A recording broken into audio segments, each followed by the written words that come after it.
के पिता तुल्य बुजुर्गों,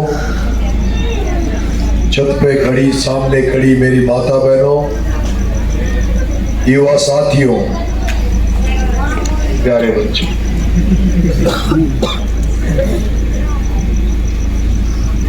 पर्वत सी हो गई पीर, पर्वत सी हो गई पीर पिघलनी चाहिए, हिमालय से गंगा और निकलनी चाहिए। हंगामा खड़ा करना मेरा मकसद नहीं, पर मेरी झाड़ोती की भी दशा और दिशा सुधरनी चाहिए, सुधरनी चाहिए।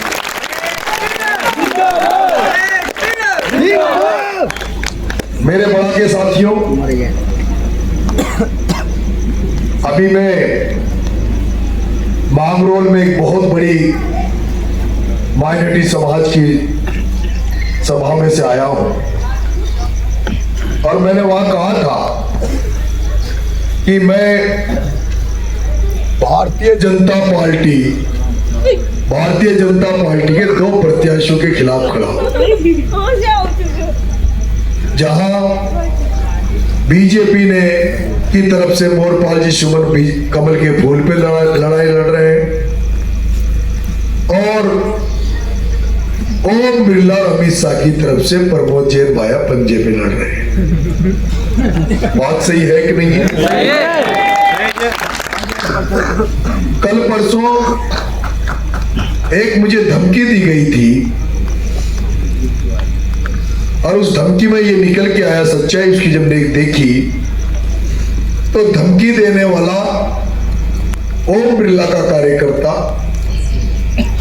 जिस गाड़ी से वो धमकी का पत्र बूंदी डालने गया कोटा से, उस गाड़ी पर भी ओम बिरला वहां के जिला अध्यक्ष और बीजेपी का स्टिकर लग रहा था। उस आदमी का उन दो नामों को जो उन्होंने बताया कि धाकड़ के नाम से तो मुझे धमकी दी गई और ये कहा कि फलाने मुसलमान के पास जाकर 10 लाख रुपए जमा कर दो, नहीं तो तुम्हें मार दिया जाएगा, भीड़ में तुम्हें गोली मार दी जाएगी। मेरी पत्नी को इंगित करते हुए लिखा कि तुम विधवा हो जाओगी। उनका मोटिव, उनकी आपसी रंजिश बताई कोई जमीन को लेकर, लेकिन इसी समय ऐसी क्या जरूरत पड़ गई थी उनको रंजिश निकालते हुए नरेश मीणा को बीच में घसीट कर, क्योंकि बहुत बड़ा षड्यंत्र था। जिस तरह से युवा तो 100% ही नरेश के साथ खड़ा है, लेकिन सर्व समाज आज नरेश के साथ नरेश को आशीर्वाद दे रहा है। और उस सर्व समाज में जिस तरह से धाकड़ समाज और मुस्लिम समाज, ये तो समाज जो है प्रत्याशित है कि धाकड़ समाज को भारतीय जनता पार्टी से जुड़ा हुआ मानते हैं और मुस्लिम समाज को कांग्रेस से जुड़ा हुआ मानते हैं, और दोनों ही तबके टूटकर जब नरेश की तरफ बड़ी संख्या में आ रहे हैं तो उस धमकी देने वाले के मगज से ये करवाया जा रहा था कि नरेश मीणा को धाकड़ से तो धमकी दिलाओ और मुसलमान को पैसे दिलाओ, और वो जब दोनों ही फंस जाएंगे, जेल चले जाएंगे नरेश को धमकी देने के मामले में, तो दोनों ही समाज नाराज हो जाएंगे। क्योंकि चुनाव के समय में छोटी सी बात को बात का बतंगड़ बना दिया जाता है, अफवाहों का दौर रहता है, और ऐसा ही कोटा के चुनाव में भी हुआ था। कोटा में 2 दोस्त थे, एक गुजर और एक मीणा, एक ही गांव में रहते थे। गुजर के 1.25 मणि का कार्यक्रम था, वोट थी। उसने कहा मीणा यार तू तेरा ट्रैक्टर ले चल, गांव में जिस भाईचारे के साथ हम सामूहिक रूप से एक साथ रहते हैं।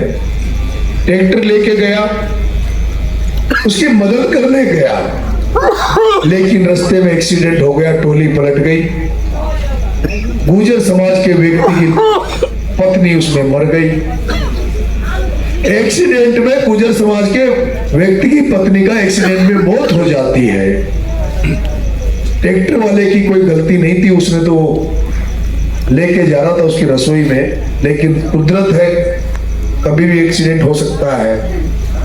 6 महीने बाद उसको भूल गया कि उसकी मौत, उसकी पत्नी की मौत ट्रैक्टर से पलटने से हुई, और वो वापस बात करने लग गए, दोस्त बन गए। और दोस्त बन गए, बढ़िया बोलने चालने लगे। तो जैसे ही वो कोटा का चुनाव हुआ, चुनाव के 2 दिन पहले उसको, उस गुजर को, एक लड़के को दारू पिलाई गई, उसको पंप दिए गए, हवा दी गई कि तेरे को तो मर जाना चाहिए, डूब मरना चाहिए, थारी लुगाई उन्हें मार दी। जबकि लुगाई ट्रैक्टर से पलटने से मरी थी, लेकिन थारी लुगाई उन्हें मार दी, यशा होगी रुशा होगी, रू देखो वो बैठे जो। लास्ट में वो उसमें आकर और कुलारी उस मीणा के मार देता है। और वहां गिनती के लोग होते हैं, वहां कोई सोशल मीडिया ऐसा भी वो कार्यक्रम नहीं था, वो क्योंकि जागरण का कार्यक्रम था, हर मंगलवार को होता था। लेकिन जैसे वो कुलारी मारी, उसी समय वीडियो बनाया गया और उसको वायरल किया गया। और उसके बाद जिस तरह से ओम बिरला ने और राजस्थान पत्रिका में वो खबरें चलाई कि गुर्जर तो अभी से मारने लग गए, तो अगर प्रहलाद गुंजल चुनाव जीत जाएगा तो गुर्जर तो जीने नहीं देंगे। उस प्रहलाद गुंजल का नुकसान करने के लिए कुलारी कांड कराया। जो प्रहलाद गुंजल हाड़ौती में अगर कोई सबसे बड़ा लड़ाका है जो जनता के लिए लड़ता है, तो मेरे हिसाब से तो हाड़ौती में प्रहलाद गुंजल से मजबूत आदमी जनता के लिए लड़ने वाला कोई नहीं है।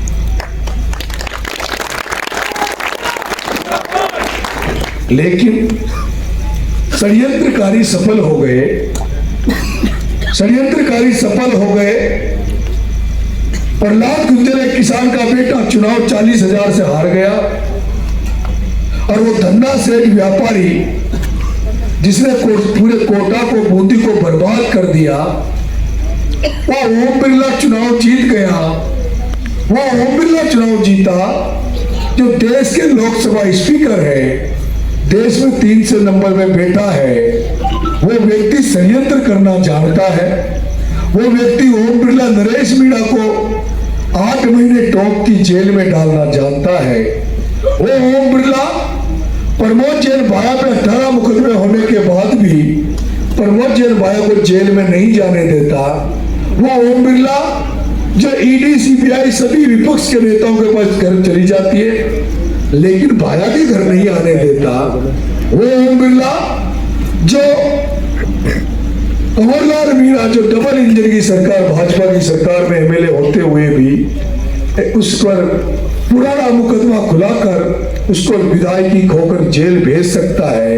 लेकिन वो ओम बिरला जब इतना ताकतवर है, इतना पावरफुल है, जो लोगों को जेलों में डाल रहा, बर्बाद कर रहा है, तब मैं सोचता हूँ कि हाड़ौती का किसान जिसकी फसल चौपट हो गई, सोयाबीन उड़द धान की फसल चौपट हो गई, उस पर ओम बिरला ध्यान क्यों नहीं दे रहा? वो जब इतना पावरफुल है तो यहाँ के हाड़ौती के किसानों को वो फसल बीमा का पैसा क्यों नहीं दिलवा रहा? इस बात को लेकर मेरे को चिंता होती है,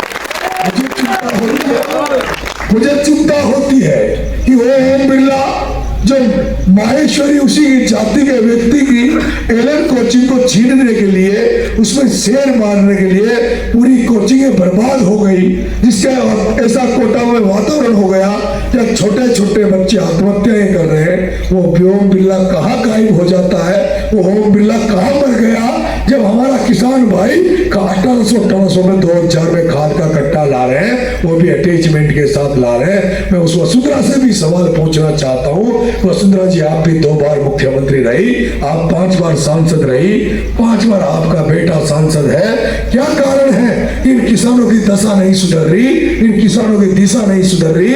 हर साल इनकी फसलें चौपट हो जाती है, लेकिन तुम क्यों नहीं इनको फसल बीमा का पैसा दिलवाती? क्यों नहीं इनके समर्थन मूल्य के कांटे लगाए जाते?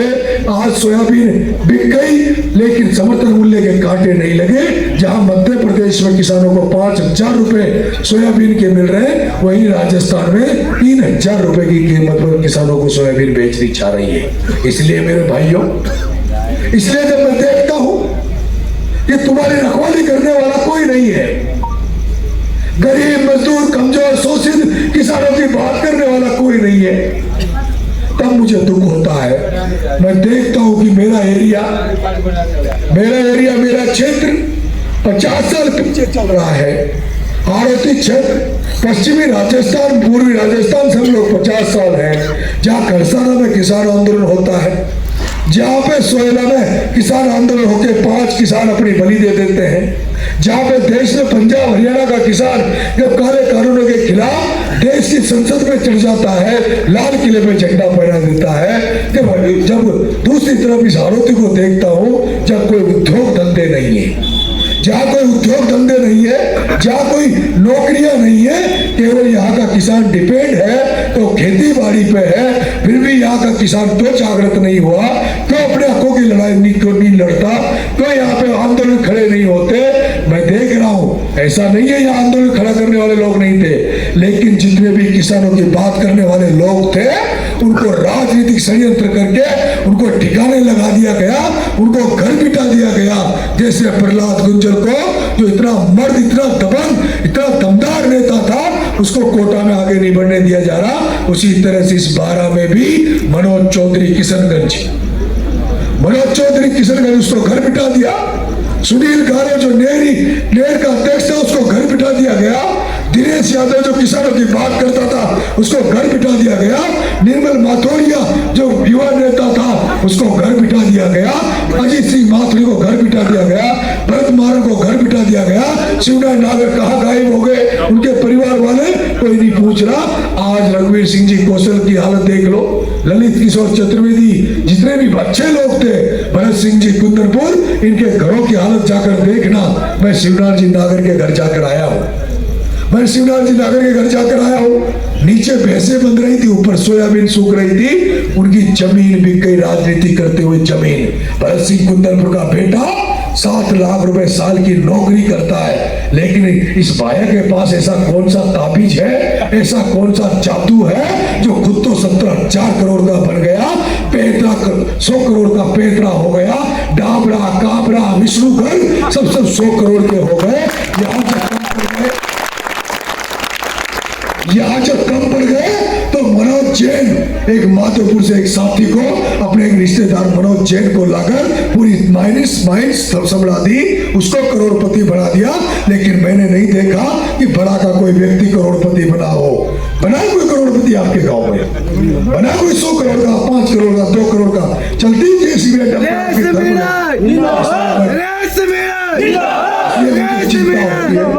इसलिए मुझे चिंता होती है इस आरोपी को जगाने के लिए, आरोपी के किसानों को जगाने के लिए, आरोपी के किसानों को खेतों से निकालकर आर्थिक रूप से संपर्क करने के लिए नरेश मीणा चिंतित है। इसलिए नंगे पैर घूम रहा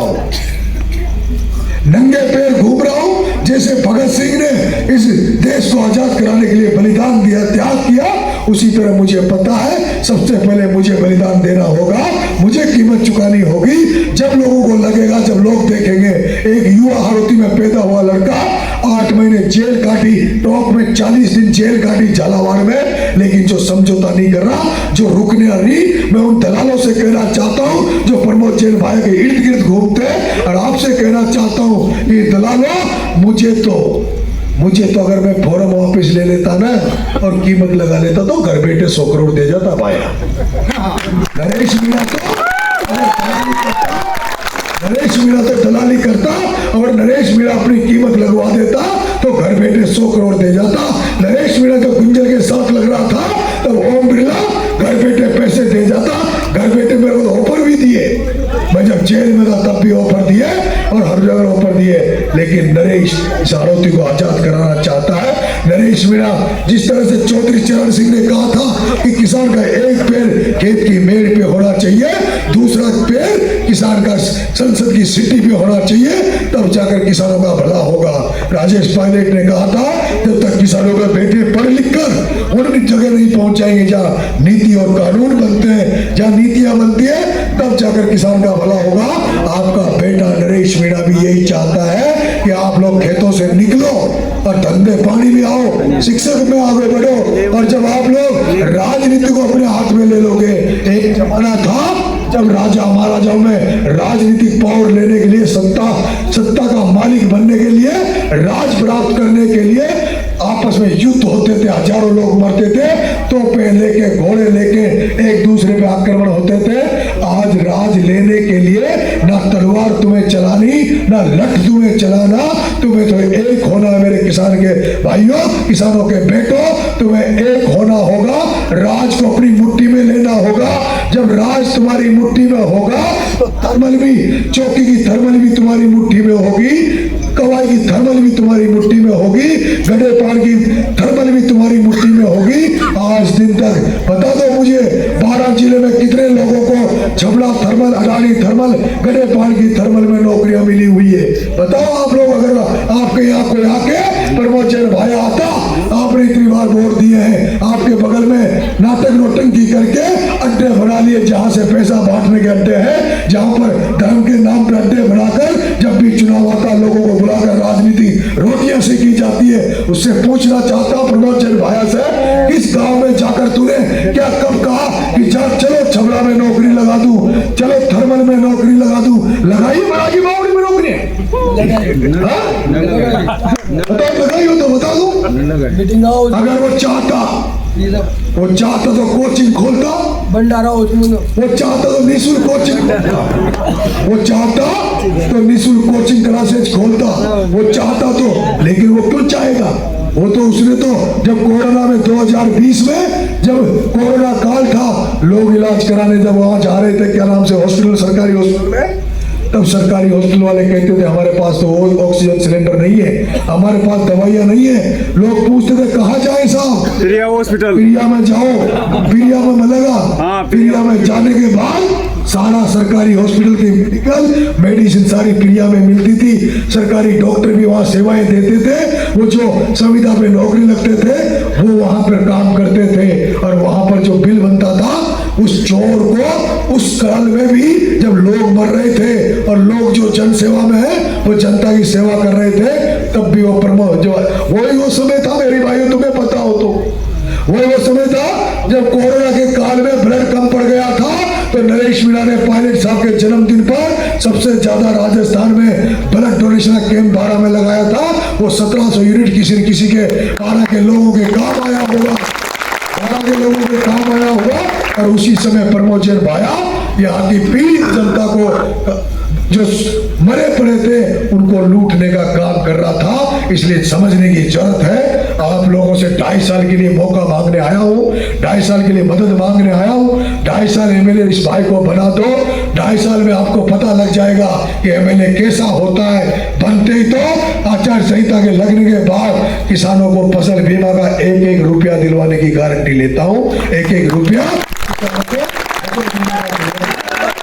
परमानेंट, काल की किल्लत को परमानेंट खत्म कराऊंगा। जो भी जन समस्या है उनको सोल्व करने का काम आपका बेटा नरेश मीणा कर रहा है। और मेरे भाइयों, ये आजादी की लड़ाई है। अगर अब तुम आजाद हो गए तो हो गए, नहीं तो दूसरा नरेश पैदा नहीं होगा जो 8 महीने 9 महीने 14 बार जेल गया, 32 मुकदमे खाया, फिर भी लड़ रहा है। दूसरा नरेश पैदा नहीं होगा। कईयों ने प्रयास किया है, दीनबंधु जी धाकर ने प्रयास किया, रामानंद सागर ने प्रयास किया, यहाँ बहुत लोग चुनाव लड़ लिए, बहुतों ने हिम्मत करी लड़ने की। कमल राठौर 12 में नगर पालिका चेयरमैन रहा, 12 का विकास किया तो जेल में डाल दिया। पप्पू धाकर ने छबड़ा में टिकट मांगा तो हाथ पांव तोड़ के घाट पे पटक दिया। पवन म्याल्डा में, पवन यादव को म्याल्डा में मर्डर करा, हत्यारे जेल में नहीं गए। गौरव शर्मा मर्डर हुआ, हत्यारे बाहर घूम रहे। इसलिए मेरे भाइयों, अभी तो कुछ नहीं हुआ है, अभी तो कुछ नहीं हुआ है। आने वाले समय में और गुलामी होगी। अभी तो केवल प्रमोद जैन भाई की गुलामी कर रहे हो। मैं पूछना चाहता हूँ, वो उर्मिला जैन जिला प्रमुख बनी, 12 वोट कांग्रेस का आया, 13 वोट बीजेपी का आया। उपेंद्र शर्मा की बहू प्रियंका शर्मा का वोट छीनकर प्रमोद जैन भाया को, प्रताप सिंह सिंघवी ने प्रमोद जैन भाया को 1 वोट दे दिया। जो जो जिला प्रमुख उर्मिला जैन को बनना चाहिए और उपेंद्र शर्मा को बनना चाहिए, वो जिला प्रमुख उर्मिला जैन बनी। और मैं पूछना चाहता हूँ, उर्मिला जैन 4-5 साल से जिला प्रमुख है, एक गांव में ही बता दो जहाँ फोटो आया हो कि उर्मिला जैन किसी समस्या को देखने गई हो। पहले भाया की कर लो, फिर उर्मिला जैन, और फिर यश भाया की चमचागिरी कर लेना। और यश भाया हमारे दुष्यंत में क्या फर्क हो तो बता दो। यश भाया में और दुष्यंत में क्या फर्क हो तो बता दो। नरेश मीणा तो जैसे सोने की खान पर गरुड़ा ने कब्जा कर रखा था, वहां के मजदूरों का शोषण करता था, कोई बोलता तो गोली से उड़ा देता था। और उस माइंस में जब रॉकी घुसा, केजीएफ का रॉकी जब उस माइंस में घुसा, रॉकी ने वहां की जनता को उखाड़ कर, जनता को जगाकर जागृत करके गरुड़ा को मारा। उसी तरह से केजीएफ में जिस तरह रॉकी आया, इस हाड़ौती की धरती में नरेश मीणा रॉकी बन के आया। नरेश मीणा इस हाड़ौती की धरती में रॉकी बन के आया है। इस भाया नाम के गरुड़ा को मारेगा, जनता के हाथों से मरवाएगा। और अब तो वो एक डायलॉग है एक पिक्चर को, ठाकुर तो गए हो, ठाकुर तो गए हो, तो ठाकुर तो गए हो भाया, वो दलाल भी सोच लीजिए, ठाकुर तो जा रहे हो, और फिर ठाकुर गए हो वो था भी देख लीजिए। ठीक है, आप सब लोग आशीर्वाद देना, मुझे वोट देना, समर्थन देना। जो लोग यहाँ नहीं है उनसे भी मुझे मदद कराना, जो मेरी मदद करेंगे वो हाथ खड़ा करेंगे। बहुत बहुत धन्यवाद। आप कुछ बोलना चाहते हो? पाल का सब बोलो। मैं सोच रहा हूँ इच्छुक भाई साहब के द्वारा जो 2-3 बातें बताई गई बिल्कुल सही थी। एक तो प्रिया हॉस्पिटल में जो कोरोना काल में मेरे बहन शांत हुई थी, उस समय मेरे पिया जी की बात कहते हैं कोरोना थी, जानबूझ सोच पूरी तरह से पूरा विचार किया गया, फिर भी प्रिया हॉस्पिटल भर्ती नहीं किया गया और सरकारी में भर्ती किया गया, तो मेरी बहन शांत हो गई। ये मुझे पूरी तरह से, और हमारे गांव में आटा गाँव में दिलीप जी का मर्डर हुआ, उनके पवन जी का मर्डर हुआ, उसमें बिल्कुल सत्य घटनाएं और ये जो घटना बिल्कुल बता रहे हैं, जो करीब करीब मेरे दायरे से पूरी सच से बिल्कुल सही है। और ये अपने हक की लड़ाई है, अपना आंदोलन है, और अपन सोचने का विषय है। ये 2.5 साल के लिए यदि इसमें अपन को बदलाव आ गया तो आ गया, नहीं तो फिर नहीं आएगा, तो खा के लड़ने में मर जाएगा। इनकलाब जिंदाबाद। मैंने आपको बड़ी चर्चित घटनाएं बताई है, हजारों घटनाएं ऐसी है 12 में, हजारों। जब एक कहा हुआ है दुआ, गुरु गोविंद दो खड़े काके लागू पाए, और बलियारी गुरु आपने गोविंद दियो बताए। सुना ना तो ईश्वर ने भी ये कहा है, भगवान ने भी ये कहा कि गुरु को भगवान ने अपने से भी ऊपर आदर दिया है। लेकिन क्या विष्णुगढ़ को भूल गया? उस मंजूरी को भूल गए? विष्णुगढ़ का उसकी घरवाली मंजू, जिनको धोनी को सरकारी तनख्वाह पर नौकरी दी गई, परमाचंद भाया के राइट हैंड बनकर प्रॉपर्टी के धंधे करते रहे, गलत काम करते रहे, पैसा कमाते रहे, और राजपुरा के स्कूल में, सरकारी स्कूल में नकली मास्टर बनाकर पढ़ाने भेज दिए। बताओ, जो नेता भाषण देते हैं कि हम बच्चों को शिक्षा देंगे, बच्चों को रोजगार देंगे, बच्चों को आपको चिकित्सा देंगे, जो नेता अपने साथ ऐसे व्यक्ति को रख रहा था जिसने बच्चों के भविष्य के साथ खिलवाड़ किया, वो विष्णु गर्ग ने कितने बच्चों का भविष्य खराब किया होगा। आपका बेटा तो 7 बच्चों के लिए, उनको न्याय दिलाने के लिए 40 दिन जेल रहा, 15 दिन अनशन पे रहा, एक बच्चे को न्याय दिलाने के लिए जमुआ रामगढ़ में धरने पे बैठा रहा। तो सोचो विष्णु गर्ग ने कितने बच्चों का कैरियर खराब किया होगा। उनमें से हो सकता है जितने बच्चों को उन्होंने उन नकली अध्यापकों ने पढ़ाया, अगर कोई ढंग का अध्यापक पढ़ाता तो हो सकता है कोई उनमें से कलेक्टर बन जाता, कोई एसपी बन जाता, कोई बड़ा नेता बन जाता, क्या पता कि वो बच्चों में से कौन कहाँ हो जाता। इसलिए आपको समझने की जरूरत है, जगाने की जरूरत है। मैं एक और निवेदन और करूंगा, जिस तरह से पूरा सर्व समाज मुझे आशीर्वाद दे रहा है, मुझे मदद कर रहा है, मैं आपको आश्वस्त कर देना चाहता हूं कि जैसे सर्व समाज मेरी मदद कर रहा है, नरेश मीणा एमएलए बनने के बाद किसी को जात पात की नजर से नहीं देखेगा, किसी को धर्म की नजर से नहीं देखेगा। ना मैं कभी तुमसे यह पूछूंगा तुम्हारा गांव कौन सा है, मैं तो सिर्फ ये पूछूंगा तुम्हारी समस्या बता दो भाई। मेरे से अगर हल होगी तो पूरी ताकत लगा दूंगा। तुम्हारा घर का सदस्य जब तुम पर कोई संकट आता है, समस्या आती है, तो घर का सदस्य जिस तरह से भी मेहनत करता है समस्या को दूर करने का, उसी तरह से नरेश मीणा भी अंत में आपका बेटा बनकर आपकी समस्याओं को, एक एक समस्याओं को दूर करने का पूरा भरसक प्रयास आपका बेटा करेगा। ये मैं आपको आश्वासन दे देता हूं। ठीक है, 11 तारीख को वोट डालेंगे। 9 नंबर पर मेरा गन्ना और किसान चुनाव चिन्ह है, उसको मतदान करें और नरेश मीणा को विधानसभा भेजें। तीसरा चुनाव है 20 महीने में। 25 साल में बहुत सारा रिश्ते नाते कमाए हैं, कुछ नहीं कमाया। आज भी जयपुर में किराए के मकान में रहता हूं और कोई दाग आज दिन तक नहीं लगा, इसलिए आपके सामने बोल पा रहा हूं।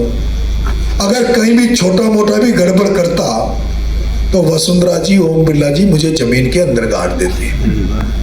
लेकिन वही व्यक्ति ऐसे बड़े लोगों से लड़ सकता है जिसमें सच्चाई होगी।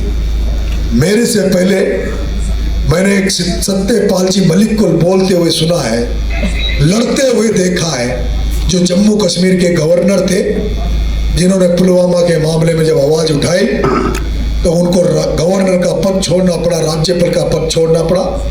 सत्यपाल मलिक ही थे जो गवर्नर होते हुए भी दिल्ली में जब किसान बैठे थे, उन किसानों के समर्थन में उन्होंने आवाज दी थी।